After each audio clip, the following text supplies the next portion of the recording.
కూడా ఈ ముఖ్యమంత్రి గారికి గుర్తు చేస్తున్నా. ముఖ్యమంత్రి గారు అన్నింటికంటే వైద్య సేవ చాలా మిన్న అని చెప్తున్నారు. ఈనాడు మీ పాలనలో, ఈ బోర్డు పరిపాలనలో రాయలసీమకే తలమానికమైనటువంటి స్విమ్స్ ఆసుపత్రిని చిదిమేస్తున్నారు అన్న విషయాన్ని గుర్తు చేస్తున్నా. స్విమ్స్ కు కేటాయించినటువంటి నిధులన్నింటినీ కూడా ఏం అవసరం ఉంది, ఇది ప్రభుత్వం నడపాలి కదా అని మీ ఆలయ పాలక మండలి పెద్దలే మాట్లాడుతున్నారు. దీనికి మీరు సమాధానం చెప్పవలసినటువంటి అవసరం ఉంది అని చెప్తున్నా.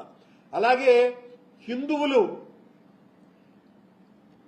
ఆలయ పరిసరాలలో ఉండకూడదు అన్నటువంటిదేదో ఈయనే తీసుకున్నటువంటి నిర్ణయంగా మాట్లాడుతున్నారు.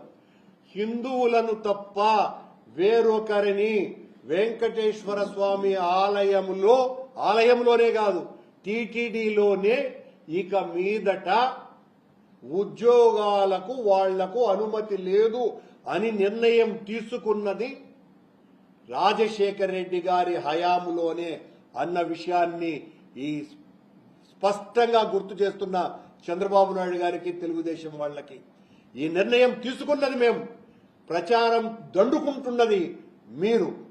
ఇదేదో మీరు చాలా గొప్పలు మాట్లాడుకుంటున్నారు. ఆ నిర్ణయం తీసుకున్నదే మేము. ఆనాటి ఆ పాలక మండలి తీర్మానాన్ని బయటికి వెలకి తీసి మాట్లాడవలసిందిగా కోరుతున్నాం మిమ్మల్ని.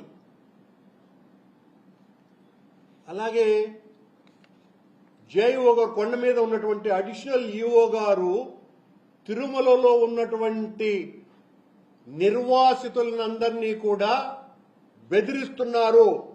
మీరు వైఎస్ఆర్ కాంగ్రెస్ పార్టీకి అనుకూలంగా ఉన్నారు, మీకెందుకు పనులు చేయాలా, మీ షాపులు మూసేస్తామని బెదిరిస్తున్నారు చంద్రబాబు నాయుడు గారు. ఇదేదైనా రాజకీయ నాయకులు బెదిరిస్తే అర్థం ఉండాలి. మీకు తెలుగుదేశం పార్టీకి సంబంధించినటువంటి వాళ్ళు, జనసేనకు సంబంధించినటువంటి నాయకులు బెదిరిస్తే ఒక అర్థం ఉండాలి. సాక్షాత్తు ఒక ఐఆర్ఎస్ అధికారి వెంకటేశ్వర స్వామి ఆలయ పవిత్రతను కాపాడటానికి మీరు వేసినటువంటి అధికారి ఈ రకంగా తిరుమలలో ఉన్నటువంటి నివాసితులందరినీ కూడా బెదిరిస్తున్న సంగతిని గుర్తు చేస్తూ, మీరు నిన్న మరొక ముఖ్యమైనటువంటిది, కొండ మీద కింద ఉన్నటువంటి అలిపిరిలో ముంతాజ్ హోటల్ అనుమతిని మేము రద్దు చేస్తున్నామని ప్రకటన చేసినారు. దాన్ని మేము కూడా స్వాగతిస్తున్నాం. స్వామి, ఈ సందర్భంగా మీకు గుర్తు చేస్తున్నా, గత 2 నెలలుగా కాషాయాంబరదారులైనటువంటి సాధు పుంగవులు దాదాపు 200 మందికి పైగా రోజు అనేక మార్లు ప్రకటనలు, పత్రికా సమావేశాలు, ఆ టీటీడీ ఆలయ అడ్మినిస్ట్రేటివ్ బిల్డింగ్ ముందర ధర్నాలు, సాక్షాత్తు వెంకటేశ్వర స్వామి ఆలయం ముందరనే నిరసనలు ఎందుకు చేసినారు? మీరన్నారు మేమిచ్చిన పర్మిషన్ అని. మేమిచ్చిన పర్మిషన్ రద్దు చేశాము అని మీరు చెప్తున్నారు. అయ్యా, మరి మీ మీద ఎందుకు వీళ్ళు ధర్నాలు చేసినారు? మీరెందుకు వాళ్ళని మెడబెట్టి గెంటేసినారు? వాళ్ళ కాళ్లు పట్టుకొని అందరూ కూడా పూజించేటువంటి పూజ్యనీయులైనటువంటి సాధువుల్ని కొండ మీద నుంచి మెడబెట్టి గెంటేసినారు ఎందుకు స్వామి చంద్రబాబు గారు? వాళ్ళ దెబ్బకు జడిసి భయపడి ఇంకా ఏం ప్రమాదం వస్తుందో అని మీరే తుడా అనుమతులు ఇచ్చినారు. అక్కడ ఉన్నటువంటి ఆ హోటల్ నిర్మాణానికి మీరు అనుమతులు ఇచ్చినారు. ఇబ్బందులన్నీ తొలగిపోయాయి అని మిమ్మల్ని మోసేటువంటి బోయిలైనటువంటి పత్రికలు, ప్రసార మాధ్యమాలు డంకా బజాయించి మరీ రాసినాయి, చూపించినాయి. సాధువుల దెబ్బకి భయపడిపోయి ఆ అనుమతులన్నీ కూడా రద్దు చేసినాము అనేది అదేదో ఆ పాపం మా మీద నెట్టడానికి ప్రయత్నం చేసినారు. అలాగే అక్కడ ఉన్నటువంటి దేవలోక్ అనేది కూడా మేమే అనుమతి ఇచ్చినట్టుగా మాట్లాడినారు. చంద్రబాబు గారు 2014 నుంచి 19 వరకు మీరు ముఖ్యమంత్రిగా ఉన్న సమయంలో మీకు అనుకూలంగా ఉండేటువంటి ఆ దేవలోక్ అనేటువంటి యాజమాన్యానికి మీరు ఇచ్చినారు అనుమతులు, మేము కాదు, ఛాలెంజ్ చేస్తున్నాం. దీని మీద ఎంత దూరమైనా కూడా మేము ప్రమాణం చేయడానికి కూడా సిద్ధంగా ఉన్నాము అన్నటువంటి విషయాన్ని ఈ సందర్భంగా తెలియజేస్తున్నా. మీరు తప్పులు చేసి ఆ తప్పుల్ని మీరు సవరించుకునేటువంటి ప్రయత్నం చేస్తూ ఆ తప్పులన్నింటినీ కూడా వైఎస్ఆర్ కాంగ్రెస్ పార్టీ మీద, మా పాలన మీద రుద్ది మా మీద ఏం మాట్లాడినా కూడా అది ప్రజలు నమ్మేస్తారులే అన్నటువంటి గొప్ప విశ్వాసం మీకున్నట్టుగా ఉంది. ఆ భ్రమలు మొదట తొలగించుకోండి. గతంలో మీరు ఈ విషయంలోనే ఇలాగే చేశారు. కొండ మీద ఏ చిన్న సంఘటన జరిగినా దాన్ని భూతద్దంలో చూపుతున్నారు. ఈ రోజున మీరిచ్చినటువంటి అనుమతుల్ని రద్దు చేసి ఇక వాటికి అవకాశమే లేదు, శాకాహారం పెట్టుకుంటామన్నా కూడా లేదు, మీరు ఆ పక్క రోడ్డు కవతల పెట్టుకోండి అవసరమైతే అని నేను అనుమతుల్ని రద్దు చేస్తాను అని చెప్పేటువంటి ప్రకటన వెనుక హిందూ ధర్మానికి మీరు చేసినటువంటి మోసానికి మొత్తం కాషాయాంబరదారులంతా కూడా కమండలాలతో పాటు కథన రంగానికి వాళ్ళు వచ్చిన కారణంగా ఆ పోరాటానికి ఉద్యమానికి భయపడి విరమించుకున్నారు తప్ప మరొకటి లేదు.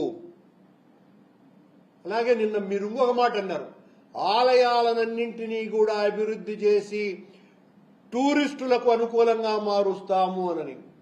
ఎంత తప్పుడు మాట అది. ఆలయాలను అభివృద్ధి చేసి ఆధ్యాత్మిక వాతావరణాన్ని రాష్ట్రంలో తీసుకొని వచ్చి భక్తులకందరికీ కూడా ఆలయాలను దగ్గరికి చేరుస్తాము అన్నటువంటి మాటను టూరిజంకి అభివృద్ధి చేయడానికి వాడటానికి, టూరిజం అంటే విలాసవంతమైనటువంటి ఒక కార్యక్రమానికి సంబంధించినటువంటి విషయం. ఆధ్యాత్మికత పూర్తిగా ఈ టూరిజం అన్నటువంటి పదానికి సరిపోడని పొసగనటువంటి మాట అది. నిన్న మీరు పత్రికా సమావేశంలో మీరు వాడినటువంటి మాట, సామాన్య భక్తులకే దర్శన సౌభాగ్యం కల్పిస్తామని అధికారంలోకి వచ్చి మీరు మాట్లాడినటువంటి మాటలకి ఈ రోజు చేష్టలకి ఎంత తేడా ఉంది అంటే, ఈ రోజు రోజుకు 8,000 మందికి పైగా విఐపి బ్రేక్ దర్శనాలని మీరు చేస్తున్నారు. ఇవన్నీ కూడా సిఎంఓ ఆఫీసే కంట్రోల్ చేస్తున్నది. ఎవరికి దర్శనాలు కల్పించాలా అన్నటువంటిది సీఎంఓనే నియంత్రిస్తున్నది. అయినా మీరు ఏమీ కూడా ఆ విఐపి బ్రేక్ దర్శనాల్ని కట్టడి చేయలేకపోగా మా హయాము కంటే ఇప్పుడు మరో 2,500కు పైగా దర్శనాలని ఏర్పాటు చేస్తున్నారు. మధ్యాహ్నం 1 గంట 2 గంటలు అవుతున్నది సామాన్యునికి దర్శనం లభించటం. సమయం ఇంత దుర్భరంగా పరిస్థితి తయారైంది. దీనికి అంతటికి కూడా మీరు సమాధానం చెప్పుకోవాల్సినటువంటి అవసరం ఉంది అని చెబుతూ, మా హయాంలో ఆ రోజున ఈవోగా కొద్ది కాలం పాటు బాధ్యతలు తీసుకున్నటువంటి అడిషనల్ ఈవో ధర్మారెడ్డి గారి కుమారుడు అకాల మరణం చెందినప్పుడు ఆ తర్వాత ఒక 10 రోజులకు ఆ అబ్బాయి అంత్యక్రియలు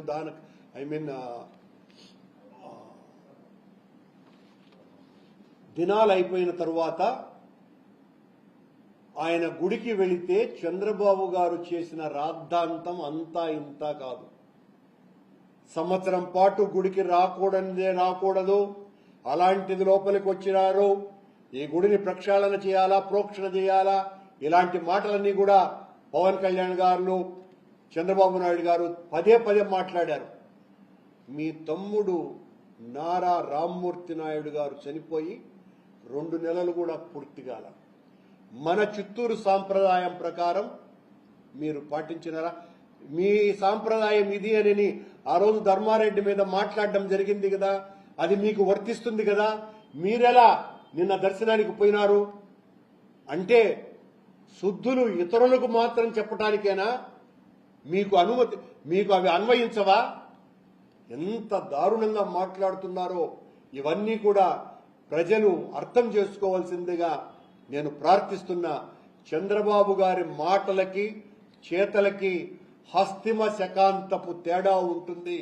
ఆయన మాట్లాడినారు అంటే ప్రత్యర్థుల మీద దాడి చేయటానికి వెంకటేశ్వర స్వామి అయినా అంతే, లేదా శివస్వామి అయినా అంతే, బ్రహ్మ అయినా అంతే, ఎవరైనా కూడా రాజకీయ పావులుగా దేవుళ్ళైనా కూడా బలైపోతారు.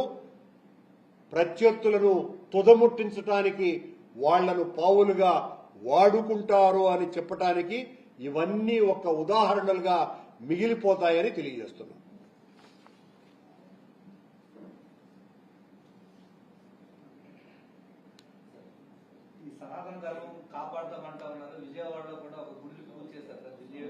ఇంతకంటే దారుణం మరొకటి ఉన్నదా? సాక్షాత్తు రాజధాని అతి సమీపంలో ఉన్నటువంటి విజయవాడ పట్టణంలో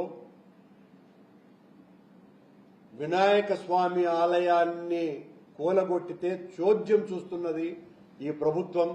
సనాతన ధర్మ పరిరక్షణకు నడుం బిగించాము అని వీరతాళ్లు వేసుకొని ప్రగల్భాలు పలికేటువంటి పవనానంద స్వాముల వారు మొదట సమాధానం